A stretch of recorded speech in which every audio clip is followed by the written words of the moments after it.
Enrique Gómez Vascon es ex candidato presidencial y hablaremos sobre los retos de las autoridades que van a ser electas en noviembre para posesionarse el siguiente año y qué importancia tiene el uso de la tecnología y qué desafíos tiene. Así que te damos la bienvenida, Enrique, bienvenido, buenos días. Muchísimas gracias, muy buenos días. Bueno, el reto de la tecnología básicamente es adoptar una forma para resolver problemas cada vez más rápido. Entonces, si tenemos claros los problemas de la ciudadanía, de las ciudades a las que vamos a atender, podemos definir procesos y reducir significativamente tiempos. Nosotros hemos visto pasar trámites de semanas, de 2, 3 semanas, a una semana, a días. Y eso queremos que empiece a pasar. Eso es algo importante. Uno de los temas importantísimos, y lo que estamos conversando hace un momento con mis compañeros, es el tema de movilidad. Y ahí se utiliza muchísimo la tecnología, sobre todo para el control, para el tema de tarifas que sean, o digamos, el cobro del pasaje sea utilizado a través del sistema. Se utiliza el control o la generación de data, es decir, hay semáforos inteligentes con cámaras que cuentan la cantidad de vehículos, la cantidad de peatones, etc. Todo eso es un desafío enorme para los nuevos candidatos. La pregunta es, ¿están en conocimiento del tema o no? Sería bueno, y si no lo están, más bien que se empiecen a informar y podemos acompañarlos en el proceso. Un punto súper importante de lo que tú mencionas es que sabiendo el tráfico, los puntos de calor donde los carros tienen mayor congestión, puedes desarrollar rutas alternas, pasos elevados, viaductos que faciliten ese acceso. Yo recuerdo en el año 2018-2019 un análisis que se estaba haciendo en esa época de por dónde deberían pasar las rutas hacia el nuevo aeropuerto que se planteaba en ese momento. Entonces tú tenías las dos opciones, tú tenías Daular y tenías, en algún momento se habló también de Tarqui. Cuando se hablaba de Tarqui, tú ves la cantidad de accesos que tienes y es mucho mejor, es óptimo. Pero bueno, finalmente son decisiones que se van del control directamente, pero empiezas a ver qué soluciones das. Tú no puedes tomar la perimetral y tomar tanto tiempo para llegar de un punto al otro, cuando esa debería ser una solución rápida, claro. Y así sucesivamente. Ok. Le voy a dar la bienvenida a nuestro director, que ya se encuentra aquí en el panel y que tuvo un pequeño retraso, así que... Muchas gracias, Eduardo. Jaime. Un abrazo. Mi querido amigo, ex candidato, pero mi amigo, está con nosotros Walter Gómez Enrique Gómez, perdón, vamos a hablar con Enrique Walter, pero no son los dos, ¿no? Wilson Enrique. Pero sí, tiene los dos. Por favor, Javier, siga usted, yo voy al final. Yo creo que había otra y lo estaba viendo. Mauricio, perdón. Y lo estaba viendo en la tele, sacar licencia en Quito. Dios santo. Gente que está desde las 4 de la mañana o desde el día anterior durmiendo.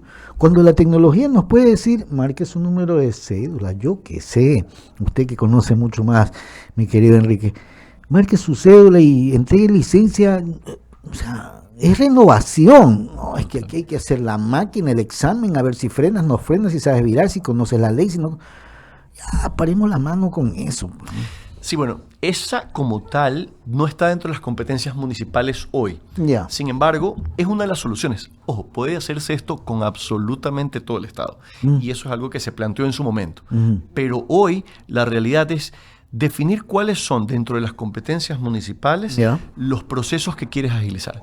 ¿Cuáles son esos puntos que la ciudadanía necesita se resuelvan más rápido? Y con eso empiezas a dar soluciones. Hay soluciones para todo. Para catastros, para temas de linderos, para conflictos de linderos que se generan muchísimo, para poder tener documentación apropiada cuando un ciudadano quiere registrar su propiedad como parte de una hipoteca para un crédito. Eso demora hartísimo. O sea, no estoy hablando de ciudades grandes, también estoy hablando de ciudades pequeñas, donde me he encontrado con que una persona quería construir una edificación, pero tenía sus propiedades divididas en varios cantones. Y a lo que busca los documentos, 3 meses. 4 meses. Entonces tú dices, eso no puede ser. Porque al final el ciudadano es el que termina sufriendo esos problemas. Claro, que finalmente lo que uno busca como ciudadano es agilidad. La cédula. Ya.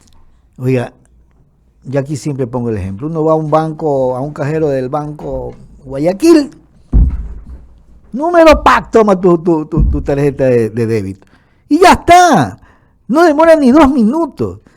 Y aquí la cédula es un drama, la licencia es un drama, el pasaporte es un drama. Por Dios. Se puede. O sea, estamos en el siglo XXI, 2026, y seguimos con los mismos problemas de la época de la pera. Y te doy ejemplos adicionales. Diga. Quieres apostillar un documento Eso es otro lío. para acceder a una universidad, porque te estás Sí, yendo a estudiar sí. para, literal, ir a hacer un trámite presencial. Un año le demoró a mi hija. Ya, exacto. Un Exacto. año. Nacionalizar documentos Un extranjeros. año Exacto. le demoró. Entonces nosotros tenemos dentro del planteamiento ese tipo de soluciones. Soluciones que pueden ser rápidas a todo nivel. O sea, por eso hoy hablábamos puntualmente del caso de municipios. Pero a nivel nacional existen en soluciones muchos otros. que se pueden resolver. Voy a decirte el caso en Colombia. O sea, en el caso de Colombia, todas las personas aplican la apostilla digital y se reciben. Entonces es súper rápido. Claro. Le voy a dar paso a Mauricio Salem para que continúe con el diálogo, mi querido Enrique. Gracias de mi parte. Mauricio, por favor. Gracias, Javier, Eduardo, un abrazo a la distancia, Un abrazo. el primo, y Enrique también un gusto poder saludarte. Y la pregunta es, ¿qué hace falta para avanzar en esto? ¿De quién depende? ¿Cuáles son los obstáculos que vemos en el camino y qué hacer para irlo sorteando? Lo primero y determinante es estandarización de procesos. Saber cuál es el flujo de un proceso, cómo ingresa la documentación, quiénes tienen que participar dentro de esa información, qué datos se necesitan, y con eso empiezas a resolver, empiezas a ver dónde está el embudo, dónde está la traba y qué manera se va liberando. A partir de eso y de esa estandarización empiezas de inmediato a decir, ok, este es el proceso y este es el modelo por el cual puedes hacerlo mucho más rápido. Y empiezas a interactuar con la ciudadanía en tiempo real. Eso es determinante hoy en día, donde ya tú mandas un mensaje por un WhatsApp y te puede responder en un principio inclusive una inteligencia artificial que ya tiene cargada toda la información de la institución, pero de inmediato, si es que en el flujo de la conversación ven que hay algo por donde no puede resolverse, aparece el ciudadano, ya en este caso el funcionario público, y dice, ok, mira, vamos por acá, y se presenta con nombre y apellido para hacerse responsable del caso y con eso continuar hacia la solución.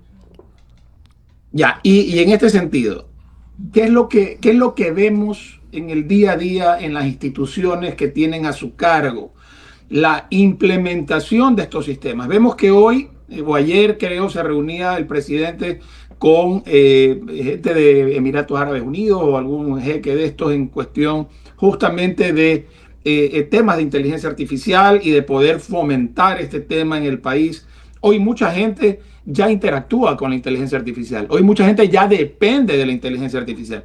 Hoy mucha gente que no pagaba suscripciones porque no tenía esa costumbre de pagar suscripciones, paga suscripciones para poder tener más información o más profunda en todos estos sistemas de inteligencia artificial para poder obtener información.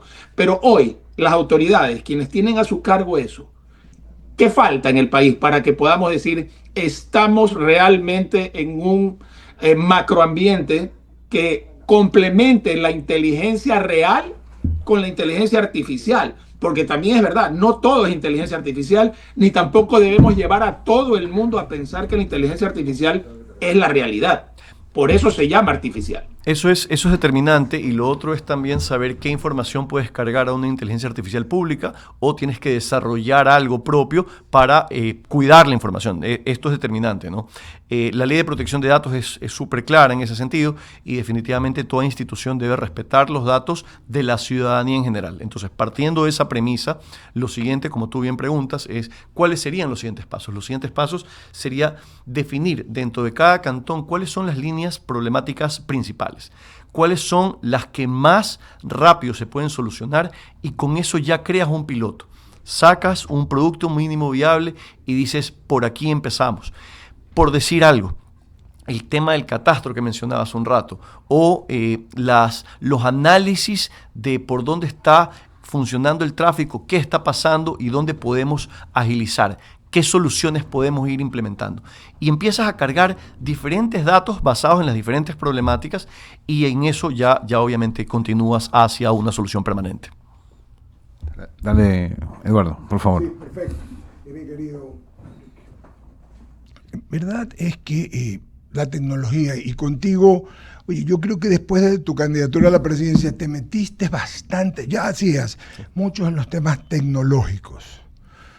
De allá para acá, hemos mejorado desde la candidatura ¿cómo lo ves al Ecuador hacia adelante? Porque veo mucha gente, incluyéndonos, porque aquí en la radio estamos en el tema, queriendo aprovechar la inteligencia artificial no para sacar a nadie, sino para hacer los procesos más eficientes. Pero en tecnología en general, ¿cómo ves tú? Esto es un site de un hombre que recorrió todo el país, que fue candidato a la presidencia y que ahora está dedicado a sus cosas personales en la tecnología. ¿Cómo las ves? Veo cada vez más colegios y universidades implementando tecnología. No solamente implementando tecnología, sino capacitando a su personal, así como a sus estudiantes, y buscando nuevas soluciones y que se interactúe cada vez más con este tipo de recursos. Es tan importante hacerlo que si no, vamos perdiendo la capacidad de competir con el resto del mundo, ¿no? Ya hoy la competencia no está en quién sabe más, porque tú coges y se lo preguntas a cualquier inteligencia artificial y ya está. La capacidad de razonar es algo que es determinante, desarrollar en estos alumnos para poder criticar lo que va respondiendo el modelo. Entonces, no es preguntar, copiar y pegar. La respuesta no está solamente en lo que ya me dice el modelo, sino también en poder ser capaz de cuestionarlo, de criticarlo y con eso de avanzar. Tuve la oportunidad de conversar con un profesor de finanzas de Brasil. Y él puntualmente decía, yo había dejado de escribir papers hasta que a partir del uso de la inteligencia artificial empiezo a fluir tan rápido en los documentos que puedo publicar con mayor agilidad.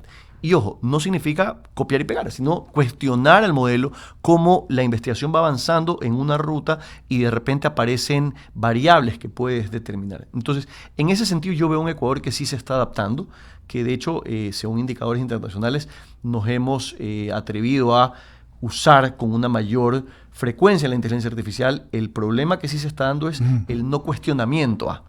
Entonces, eso es determinante. No es verdad absoluta. Tenemos que cuestionar. Por ejemplo, te voy a poner un ejemplo de pronto básico, pero tenemos que hacerlo, ¿no?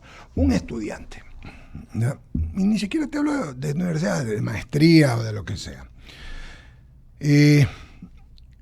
Le pregunta a la inteligencia artificial, él tiene sus textos, la inteligencia artificial le contesta, pero no es que yo creo que eso lo copian directamente, sino que eso es lo que te da, es una guía. Pero el tema, y lo hablamos con Andrés Seminario, el tema el viernes, es que la gente está tomando, como dicen los gringos, take it for granted. O sea, da por hecho que eso es el master de judice. O sea, lo que dijo o sea, que esa es la panacea, que lo es todo. Que no hay otra. ¿Es la panacea o no lo es? Ahí tienes dos problemas. El primero es, no puedes tomarlo por hecho. O sea, no es una información 100% fiable. De hecho, en la parte de abajo siempre menciona el hecho de que hay que validar esa información. Pero lo segundo es que la respuesta de la inteligencia parte de cuán bien formulaste la pregunta.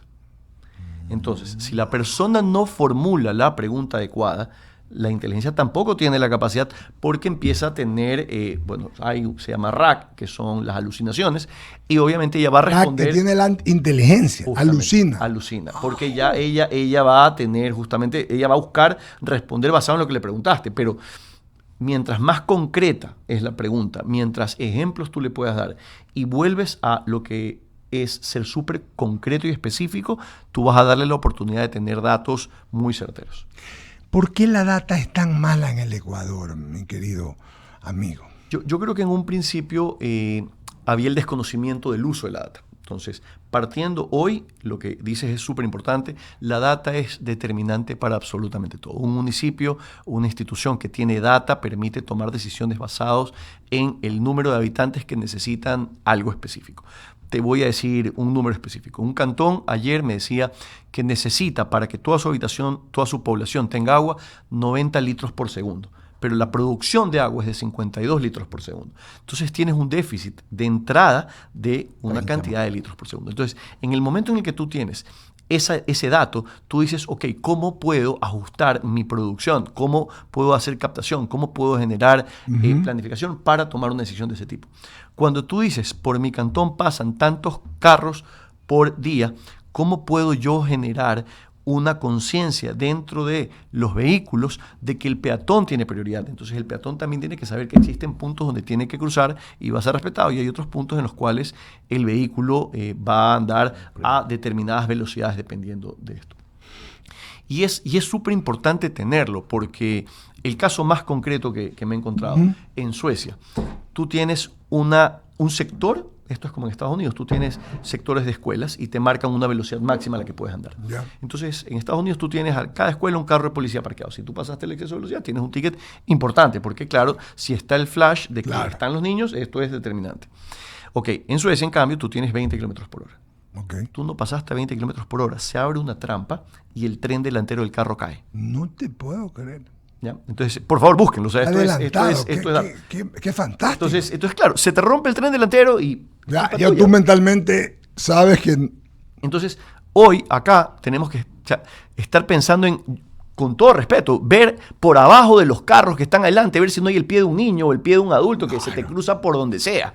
Y no sería una moto. Entonces, como puso Javier ayer. Es que es verdad, ese es el problema. Son problemas que vivimos en el día a día. Entonces, o sea, pero esto es lo que me refiero, todo esto que tú dices es fascinante y espectacular, pero la tecnología lo tiene en sus manos. O sea, tenemos, sí. Y ahí, ¿cuál es el siguiente problema? Que por esto es súper loco. Nuestra normativa. Tú tienes tantas, y ahí ya trabas en las normas. Vamos a salir un poco de municipios y nos vamos a asamblea. Sí. Tú tienes tantas leyes que se contradicen entre ellas, que tú no puedes finalmente implementar. Tú te vas a Qatar y las multas son simples. Tú pasas y te toma una foto. Entonces, ¿estás con el cinturón de seguridad o no estás con el cinturón de seguridad? ¿Estás con el teléfono en la mano o no estás con... Tú estás manejando con el teléfono en la mano, te toma la foto, ¡pum!, multa a la casa. Entonces, independiente a quien sea. No tienes derecho a nada. A mí me pasó en una de estas que estuve con una de mis hijas en el hospital, me mandaron una multa un mes después. Porque no me pasé la velocidad, me parqué en algún tipo de parqueo y no había pagado, no sé, yo pensé que lo que hay que pagar. Increíble. Mauricio, ya estás en línea, te quedaste con una pregunta, Mauricio, así que adelante, por favor, primo. No, primo, era básicamente la comunicación de que parece que hubo algún problemita, pero yo concluí con esas inquietudes que tenía para Enrique. Gracias y devuelvo el paso. Entonces, vuelvo con una final para ti, Enrique. ¿No te parece a ti que a veces, y te estoy hablando, cierta burocracia o los que están atrás de ellos, no quieren esto porque de alguna manera, como no va a pasar por sus manos, sino va a ser tecnológico, eso va a significar orden y transparencia? 100%. Mira, 100%. O sea, si tú lo pones así, y esto lo vas a ver, en el momento en el que todo esto empieza a funcionar, las personas van a tener más tiempo libre. Por supuesto. Y si tienes tantas personas con tiempo libre, tú puedes decir, ok, a ver, ¿cuáles de estas personas realmente son útiles para la institución? Porque ese es un sueldo que paga cada ecuatoriano. O sea, cada ciudadano que paga impuestos está pagando por un salario de las personas que están sentadas. Entonces, si esa persona se queda con el trámite X cantidad de días y no resuelve, entonces, finalmente, eso es algo que se puede solucionar. Y es algo inmediato. Otro problema en eso mismo, en esa misma línea, es que, por ejemplo, estas personas dicen, si yo resuelvo rápido, pero mi compañero no resuelve, a mí me dan más trabajo y a mi compañero no. Entonces, todas estas personas que siempre han logrado resolver los problemas rápido, sienten esa mayor carga laboral. Pero en cambio, el lado cobra el mismo sueldo por hacer menos o nada. Entonces, ese tipo de situaciones se van. Entonces, dentro de la alineación de procesos que hablábamos hace un momento, tú vas a determinar también qué personal o cuánto personal necesitas. Y probablemente ahí la inversión en esta tecnología te va a reducir un costo significativo en la nómina. Es decir, si tú estás haciendo lo que tienes que hacer, no tienes problema. Si estás vagando, si estás dejando las cosas para otro día, allí te va a coger. Si marcaste y te fuiste al otro trabajo y estás perdido y después regresas, esos son los problemas que se pierden. Mi querido Enrique, agradecerte. La verdad que fascinante, Javier, Mauricio, Jaime, ¿no? Sí, sí. Y ojalá se puedan dar todos estos procesos en todo, en la empresa pública, en la empresa privada.